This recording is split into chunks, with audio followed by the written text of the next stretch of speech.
Shalom, Bapak Ibu Saudara yang kasih Tuhan. Tentunya kita bersyukur hari ini Tuhan masih kesempatan bagi setiap kita untuk belajar mengerti kebenaran firman Tuhan. Saya percaya Bapak Ibu Saudara bahwa sesungguhnya dalam hidup ini semua panduan Tuhan berikan dalam Alkitab. Cuma kadang sulit bagi kita untuk mengerti, memahami apa maksud Tuhan lewat ayat demi ayat yang dituliskan. Tapi hari ini saya berdoa boleh kita sama-sama mengerti kebenaran firman Tuhan.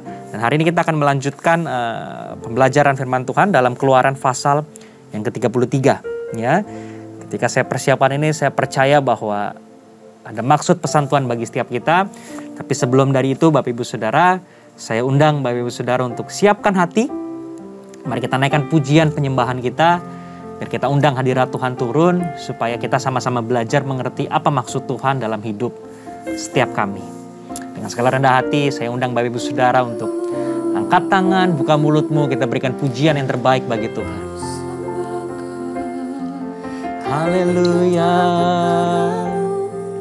Engkau baik Tuhan, kami bersyukur, nama-Mu besar Tuhan, ajaib dan mulia karya-Mu, kami bersyukur Tuhan. Mari Bapak Ibu Saudara kita berikan pujian penyembahan yang terbaik sebab Dia Allah yang layak untuk ditinggikan.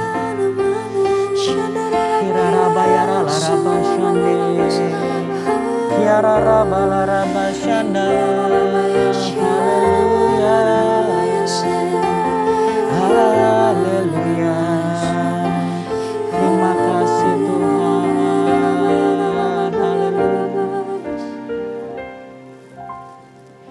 Kemanakah kami mencari kasih sejati? Kemanakah kami berseru saat badai datang menderu? Yang kami tahu hanya Kau yang mampu pulihkan segala sesuatu. Kami perlukan keajaiban-Mu, kami butuhkan sentuhan tangan-Mu. Kami tak dapat jalan sendiri, kami perlu Kau Tuhan.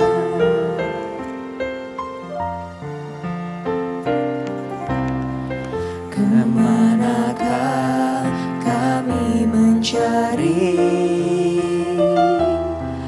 kasih sejati? Kemanakah kami berseru saat badai datang menderu? Yang kami tahu hanya Kau yang mampu pulihkan segala sesuatu. Kami perlukan keajaiban-Mu, kami butuhkan sentuhan tangan-Mu. Kami tak dapat jalan sendiri, kami perlu Kau Tuhan. Kami perlukan keajaiban-Mu, kami butuhkan sentuhan tangan-Mu. Kami tak dapat jalan sendiri, kami perlu Kau Tuhan. Kami perlukan keajaiban-Mu, kami butuhkan sentuhan tangan-Mu. Kami tak dapat jalan sendiri. Kami perlu Kau Tuhan, kami perlukan keajaiban-Mu, kami butuhkan sentuhan tangan-Mu, kami tak dapat jalan sendiri, kami perlu Kau Tuhan, kami perlu Kau Tuhan, kami perlu Kau Tuhan, Kami perlu Kau Tuhan. di setiap kami yang Haleluya. Kita sembah Tuhan.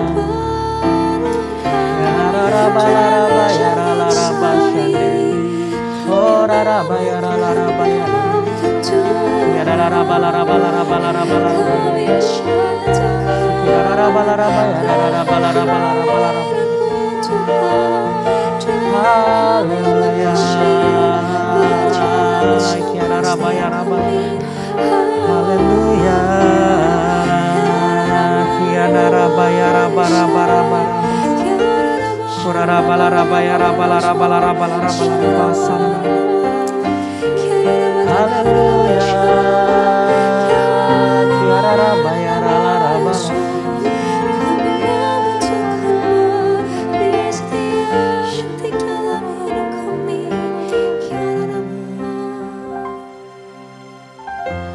Bila Engkau tak besertaku, ku tak mau berjalan. Ku perlu Tuhan, pimpin langkahku dengan kasih karunia-Mu. Bimbing langkahku setiap waktu, berjalan dalam Roh-Mu. Nyatakan Tuhan kemuliaan-Mu, dan berjalanlah denganku. Bila Engkau tak besertaku, ku tak mau berjalan. Ku perlu Tuhan, pimpin langkahku dengan kasih karunia-Mu. Pimpin langkahku setiap waktu,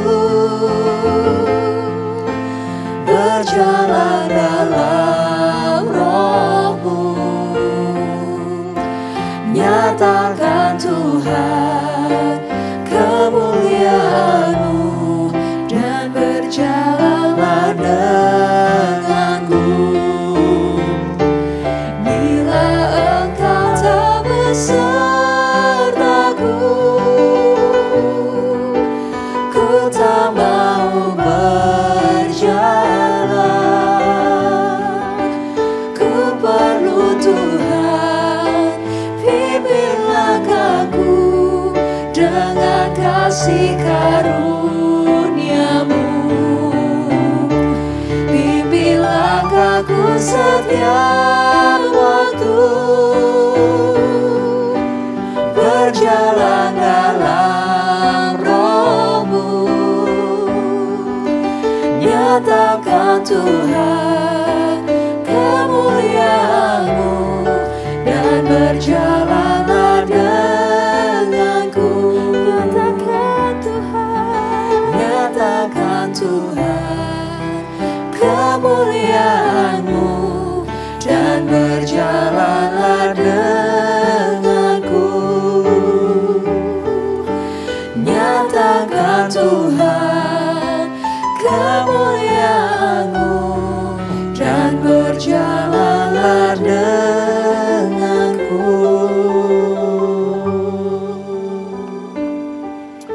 Nyatakan Tuhan kemuliaan-Mu bagi setiap kami dan berjalanlah bersama dengan kami. Biar itu yang jadi doa, itu yang jadi kerinduan kami, bahwa kami tidak dapat melakukan apapun sendiri tanpa Tuhan. Bahkan sebentar lagi kalau kami akan belajar kebenaran firman Tuhan, kami percaya kami masih perlu tuntunan Tuhan, kami masih perlu penyertaan Tuhan supaya kami sungguh bisa mengerti kebenaran firman Tuhan. Karena kami percaya Tuhan bahwa firman Tuhan yang ditaburkan tidak akan pernah kembali dengan sia-sia. Bahkan ia akan terus bertumbuh, berbuah lebat dalam hidup kami. Bahkan hidup kami dikuatkan oleh kebenaran firman Tuhan. Kami bersyukur Tuhan buat semua yang Tuhan kerjakan dalam hidup kami. Kami bersyukur buat apapun yang Tuhan lakukan bagi setiap kami. Apapun terjadi dalam hidup kami, ajar terus kami untuk percaya dan berharap hanya kepada Tuhan. Tuhan bukakan hati kami, biar kami siap mendengarkan firman Tuhan. Bahkan kami sambut firman Tuhan dengan penuh ucapan syukur. Dalam nama Tuhan Yesus kami telah berdoa dan mengucap syukur. Sama-sama menyambut kebenaran firman Tuhan, sama-sama kita katakan amin. Sekali lagi shalom Bapak Ibu Saudara. Senang sekali hari ini kita sama-sama masih bisa melanjutkan pembelajaran kebenaran firman Tuhan.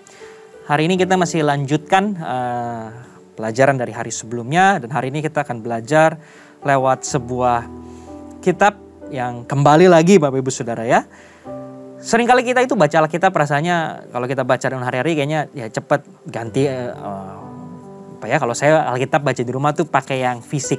Jadi kayaknya ya udah ganti halaman-halaman, baca ya baca. Kadangkala kalau saking sering kita bacanya, kita baca perikopnya aja kita udah ngerti ceritanya apa. Udah ngerti gini-gini. Tapi justru kali saat kita coba dalami pelajari ternyata di tengah yang cerita yang berulang justru ternyata masih banyak hal yang Tuhan mau sampaikan kepada setiap kita. Dan hari ini kita akan belajar dalam Keluaran pasal yang ke-33. Kembali lagi kalau kita bicara Musa, tentunya saya yakin Bapak Ibu Saudara sudah sering kali dengar cerita Musa dari sekolah minggu. Bahkan banyak hamba Tuhan besar yang cerita mengkhotbahkan dari kitab Keluaran atau berbicara mengenai Musa, perjalanan bangsa Israel keluar dari tanah Mesir. Tapi hari ini kita akan sama-sama belajar dalam Keluaran pasal yang ke-33. Di mana perikopnya diberi judul Musa meminta penyertaan Tuhan di gurun. Sama ya, kayak lagu tadi kita nyanyikan ya. Kita rindu penyertaan Tuhan. Kalau Tuhan tidak bersama kami tidak mau jalan. Kami mau jalan bersama dengan Tuhan. Tapi hari ini saya berdoa Bapak Ibu Saudara dalam beberapa menit ke depan lewat Keluaran pasal yang ke-33. Kita sungguh mengerti apa maksud daripada penyertaan Tuhan bagi setiap kita. Ketika kita rindu, kita minta penyertaan Tuhan, kita harusnya jadi mengerti.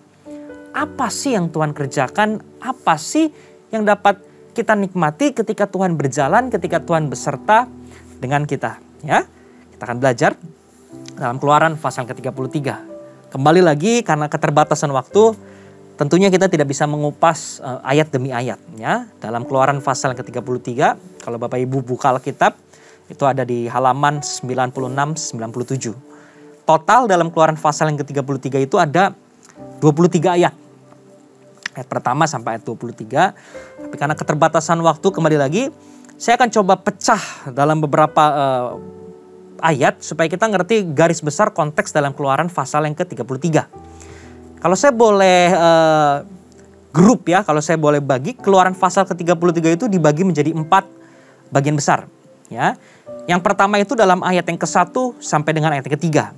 Nah di sini awalnya nih, ketika Tuhan berbicara kepada Musa, ya Tuhan bicara di ayat 1-2, pergilah dari satu tempat, ya seluruh bangsa Israel keluar dari tanah Mesir, pergi satu tempat tanah perjanjian yang sudah dijanjikan, di mana ya kita tahu tanah itu berlimpah susu dan madu. Saya bacakan ayat yang kedua dan ketiga. Aku akan mengutus seorang malaikat berjalan di depanmu dan akan menghalau orang Kanaan, orang Amori, orang Het, orang Feris, orang Hewi, dan orang Yebus, yakni ke suatu negeri yang berlimpah-limpah susu dan madu. Sebab aku tidak akan berjalan di tengah-tengahmu, karena engkau ini bangsa yang tegar tengkuk, supaya aku jangan membinasakan engkau di jalan. Kalau baca langsung kontras rasanya ya. Kita bicara mengenai penyertaan Tuhan, tapi langsung di awal di bagian pertama langsung Tuhan bilang apa? Aku tidak mau berjalan bersama dengan engkau. Iya memang ada malaikat, tapi Tuhan mau tidak bisa berjalan bersama dengan mereka. Di bagian pertama ini Tuhan langsung ingatkan kepada kita semua. Tuhan mau menyertai kita. Tapi asalkan kita berperilaku benar di hadapan Tuhan. Tuhan rindu menyertai kita. Bahkan bangsa Israel yang dikenal tegar tengkuk pun, bahkan di pertama dan ayat kedua itu Tuhan masih kirim malaikat. Artinya memang sebuah kerinduan Tuhan untuk bersama dengan kita, berjalan bersama dengan kita. Tapi secara khusus ayat ketiga bilang apa? Tapi aku tidak akan berjalan di tengah-tengahmu sebab engkau adalah bangsa yang tegar tengkuk. Kita semua rindu penyertaan Tuhan. Dan saya terlalu yakin percaya Tuhan pun juga selalu ingin menyertai berjalan bersama dengan kita. Tapi hati-hati. Yang kita mau ketika Tuhan beserta dengan kita, Tuhan berjalan bersama dengan kita. Mari kita cek pribadi kita. Kalau kita memang sungguh rindu mau merasakan penyertaan Tuhan, Tuhan berjalan bersama dengan kita. Mari kita introspeksi diri kita sendiri. Lalu kita masuk pada bagian yang keempat dan yang keenam. Ya, saya baca ayat yang keempat dulu. Ketika bangsa itu mendengar ancaman yang mengerikan ini, berkabunglah mereka dan seorang pun tidak ada yang memakai perhiasannya. Berfirmanlah Tuhan kepada Musa, katakanlah kepada orang Israel, kamu ini bangsa yang tegar tengkuk. Jika aku berjalan di tengah-tengahmu sesaat pun, tentulah aku akan membinasakan kamu. Oleh sebab itu, tanggalkanlah perhiasanmu, maka aku akan melihat apa yang akan kulakukan kepadamu. Demikianlah orang Israel tidak memakai perhiasan-perhiasan lagi sejak dari gunung Horeb. Setelah ada kabar Tuhan tidak bisa berjalan, lalu mereka mulai introspeksi. Mereka berikan respon yang benar. Mereka sadar akan kekecewaan Tuhan. Mereka lepaskan anting-anting perhiasan emas. Ya, tentunya di perikop sebelumnya ya kita belajar atau kita sama-sama berbicara mengenai anak lembu emas dengan perhiasan ya. Lalu Tuhan ingatkan atau mereka memberikan respon yang benar. Ya. Artinya apa Bapak Ibu Saudara? Kalau kita rindu akan penyertaan Tuhan, mari kita cek pribadi kita dan kita berikan respon yang benar. Penyertaan Tuhan tidak bisa disepelekan Bapak Ibu Saudara. Bukan sekedar kita doa, kita minta Tuhan beserta, Tuhan pasti menyertai kita. Biarpun kita bilang Tuhan ini keadaannya sulit, kami tak bisa, kami tak mampu, kami menyerah, tidak serta-merta Tuhan selalu akan menyertai dan berjalan bersama dengan kita. Yang Tuhan lihat adalah respon kita. Ketika kita memberikan respon yang benar di hadapan Tuhan. Ketika kita sadar posisi kita, ketika kita robah, kita sikap hati yang benar, disitulah awal titik mulai penyertaan Tuhan dalam hidup setiap kita. Baru masuk ke dalam ayat yang ke-7 sampai dengan ke-17, di mana di situ baru kita bicara mengenai penyertaan Tuhan. Ayat yang ke-7. Sesudah itu Musa mengambil kemah dan membentangkannya di luar perkemahan, jauh dari perkemahan, menamainya kemah pertemuan. Setiap orang yang mencari Tuhan, keluarlah ia pergi ke kemah pertemuan yang di luar perkemahan. Yang pertama Bapak Ibu Saudara, berbicara penyertaan Tuhan, itu berbicara intimasi hubungan. Memang mereka sudah berikan respon yang benar, tapi Musa mau ajarkan, oke, tapi aku buat kemah pertemuan. Di mana kalau engkau cari Tuhan, masuk kemah ini. Ketika kita bangun hubungan dengan Tuhan, saya yakin percaya, penyertaan Tuhan akan terus berjalan mengikuti setiap kita. Ya, jadi di ayat ke-7 sampai dengan 17 itu diceritakan, ya masuk berfirman, lalu dalam kemah pertemuan Tuhan beberapa kali berfirman dengan Musa, dan itu saya akan coba ambil supaya kita mengerti. Ketika ada penyertaan Tuhan itu apa maksudnya. Ya. Jadi ketika kita belajar memberikan respon yang benar, masuk kemah pertemuan, bertemu dengan Tuhan, lalu satu demi titik kita mulai merasakan penyertaan Tuhan bagi setiap kita. Ya, poin yang pertama Bapak Ibu Saudara berbicara mengenai penyertaan Tuhan. Dari tadi ayat 1 sampai 6, saya mau ulangi, penyertaan Tuhan tidak bisa disepelekan. Mungkin Tuhan pilih kita, Tuhan mengasihi kita, tapi Tuhan lihat sikap hati kita. Apakah respon kita benar? Ingat ya, bangsa Israel ini pilihan Tuhan loh. Mereka dibebaskan, Tuhan yang pilih. Mereka mengasihi, Tuhan mengasihi bangsa ini. Tapi Tuhan bilang di ayat kedua apa? Aku tidak akan berjalan bersama dengan mereka. Tapi untungnya mereka berikan sikap hati yang benar. Mereka meresponi dengan benar. Ya, jadi yang pertama, penyertaan Tuhan tidak bisa disepelekan. Lalu kita bangun hubungan intimasi dengan Tuhan. Baru kita mengerti. Ketika Tuhan sertai kita, penyertaan Tuhan. Ketika kita bingung apakah Tuhan beserta dengan kita, gampang Bapak Ibu Saudara. Kalau ada penyertaan Tuhan, Tuhan pasti akan berikan damai sejahtera dan ketentraman. Ayat yang ke-14. Lalu ia berfirman, aku sendiri hendak membimbing engkau dan memberikan ketentraman kepadamu. Aku sendiri hendak membimbing, menyertai engkau dan memberikan ketentraman kepadamu. Kalau Bapak Ibu tahu rasanya disertai Tuhan apa? Itu artinya apapun yang engkau lakukan dalam hidup ini, ada ketenangan, ada ketentraman, ada damai sejahtera.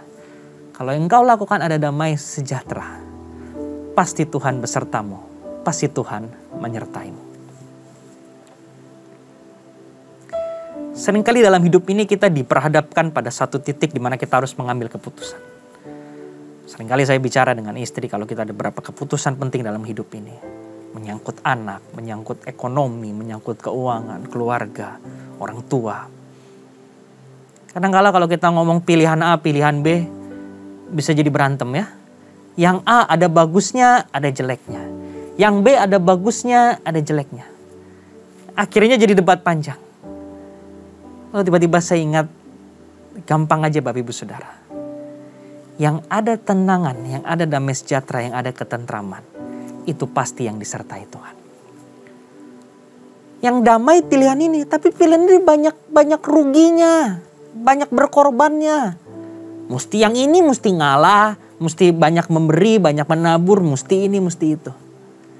Tapi kalau ada ketenangan, ada damai sejahtera, saya yakin percaya itulah yang pasti Tuhan sertai. Dan yang kedua Bapak Ibu Saudara, ini yang saya suka. Kalau Tuhan sertai kita, berbicara mengenai penyertaan Tuhan. Ayat yang ke-16. Dari manakah gerangan akan diketahui bahwa aku telah mendapat kasih karunia di hadapanmu, yakni aku dengan umatmu ini. Bukankah karena engkau berjalan bersama-sama dengan kami, engkau menyertai kami, sehingga kami, aku dengan umatmu ini, dibedakan dari segala bangsa yang ada di muka bumi ini.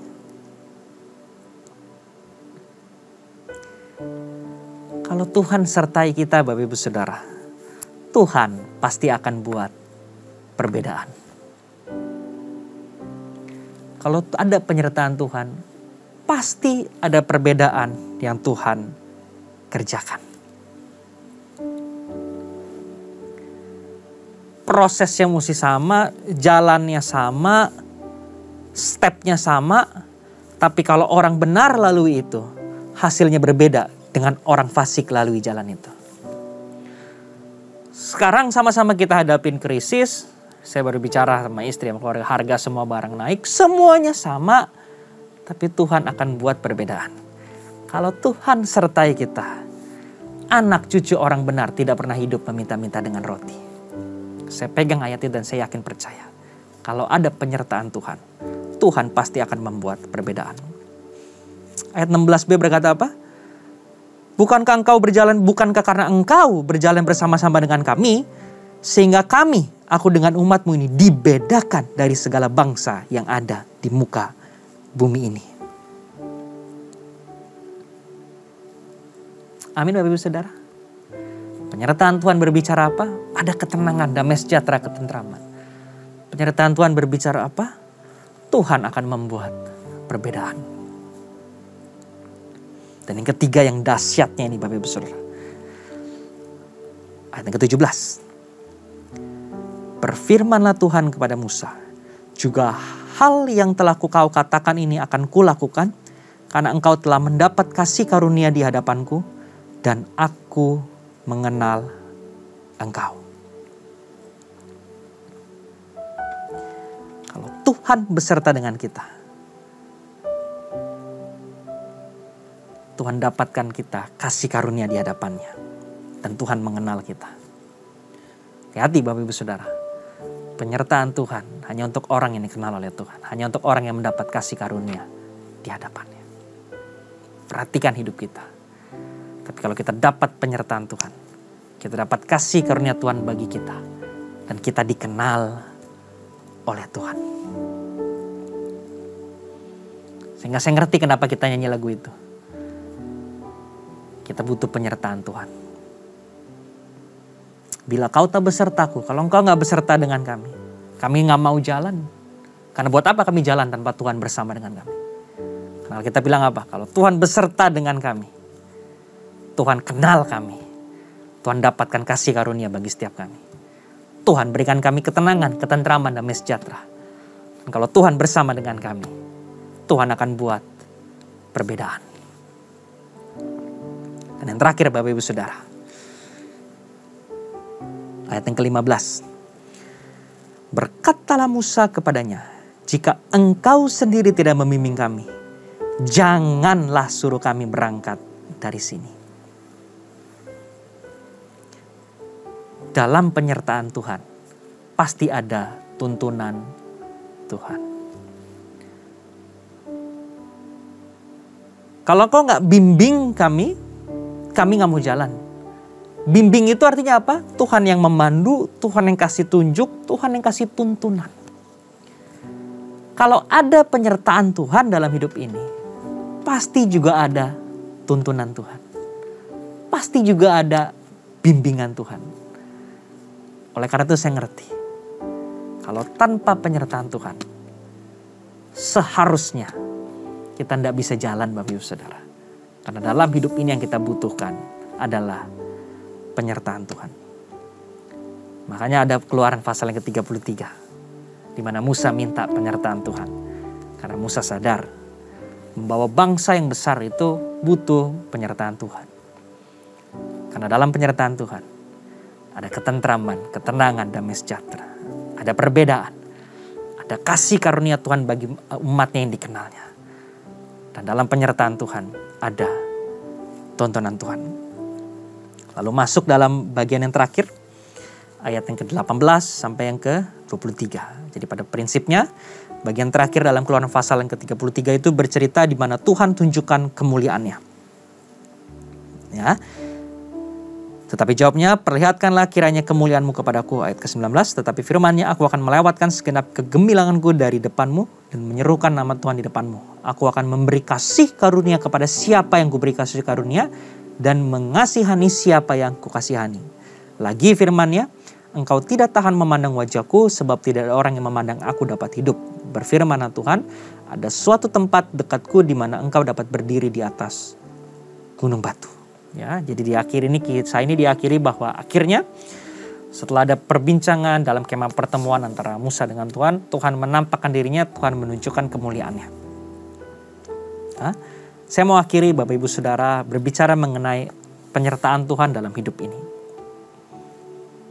Hati-hati Bapak Ibu Saudara, kita memang umat pilihan Tuhan, kita dikasihi Tuhan, kita sudah ditebus oleh Tuhan, tapi hati-hati. Jangan kita jadi pribadi yang tegar tengkuk. Ya, karena di awal Tuhan bilang apa? Aku tidak bisa berjalan dengan bangsa yang tegar tengkuk ini. Ya, hati-hati cek diri kita. Berikan respon yang benar. Kalau hari ini ada area-area yang Tuhan mau kita perbaiki, lakukan itu. Karena tanpa kita sadari, justru ketika kita rubah, kita berikan respon yang benar. Mulai dari saat itu penyertaan Tuhan berjalan bersama dengan kita. Kita terlalu sering bertanya, Tuhan di mana engkau, mana penyertaan Tuhan. Tapi kita tidak mau rubah sikap hati, respon hati kita. Ya, berikan respon hati yang benar. Bangun hubungan intimate relationship, kemah pertemuan. Ya, tentunya dengan sekarang kita hidup dalam perjanjian baru. Kita bisa bertemu dengan Tuhan, kita bisa doa, bisa kapanpun itu bangun hubungan. Baru setelah itu ada penyertaan Tuhan bagi setiap kita. Saya diberkati. Ketika Tuhan sertai kita, ada ketentraman, ada ketenangan, ada damai sejahtera. Ketika ada penyertaan Tuhan, Tuhan buat perbedaan. Ketika ada penyertaan Tuhan hanya bagi orang yang didapati kasih karunia di hadapannya. Dan ini kenal oleh Tuhan. Dan yang terakhir, dalam penyertaan Tuhan, pasti ada tuntunan Tuhan. Bapak Ibu diberkati. Saya berdoa Bapak Ibu Saudara biar masa-masa ini saya tahu bukan masa-masa yang semakin mudah. Mungkin terlihat COVID-nya menandakan tanda-tanda yang positif. Tapi justru dalam beberapa aspek yang lain justru dirasakan banyak hal. Tapi justru di masa-masa ini biar yang kita butuhkan hanya penyertaan Tuhan. Tuhan Yesus memberkati. Mari kita bersatu dalam doa. Terima kasih Tuhan buat kebenaran firman Tuhan. Terima kasih Tuhan, ingatkan setiap kami bahwa penyertaan Tuhan seyogyanya tersedia bagi setiap kami. Selama kami jadi pribadi yang tidak tegar tengkuk, kami memberikan sikap hati respon yang benar, kami membangun hubungan dengan Tuhan, pasti penyertaan Tuhan ada dalam setiap kami. Karena kami percaya ketika Tuhan beserta dengan kami, ada damai sejahtera. Ketika Tuhan beserta dengan kami, ada perbedaan yang Tuhan kerjakan. Ketika Tuhan beserta dengan kami menikmati kasih karunia Tuhan dan kami dikenal oleh Tuhan. Dan ketika kami menikmati penyertaan Tuhan, ada tuntunan Tuhan dalam hidup kami. Sehingga kami mengerti langkah demi langkah yang harus kami ambil dalam kehidupan ini. Terima kasih Tuhan Yesus. Kami mengamini penyertaan Tuhan. Biar Tuhan terus berjalan bersama dengan kami. Dan kami mau katakan jika Tuhan tidak beserta dengan kami tidak mau berjalan karena kami perlu Engkau Tuhan. Mari sama-sama kita angkat tangan Bapak Ibu Saudara. Kita terima berkat yang datangnya dari atas, dari Allah Bapa. Diberkatilah engkau. Diberkatilah keluargamu, usaha, pekerjaan, mata pencarian, bisnis, apapun yang kau kerjakan berhasil dalam nama Tuhan Yesus. Tuhan yang memberkati engkau, Tuhan yang menyinari engkau dengan wajahnya, persekutuan yang manis dengan Roh Kudus mulai saat ini sampai dengan selama-lamanya, bahkan sampai Yesus datang kedua kali di awan-awan yang permai menjemput kita semua. Bagi Bapak Ibu Saudara yang sudah menerima berkat Tuhan, sama-sama kita katakan, amin.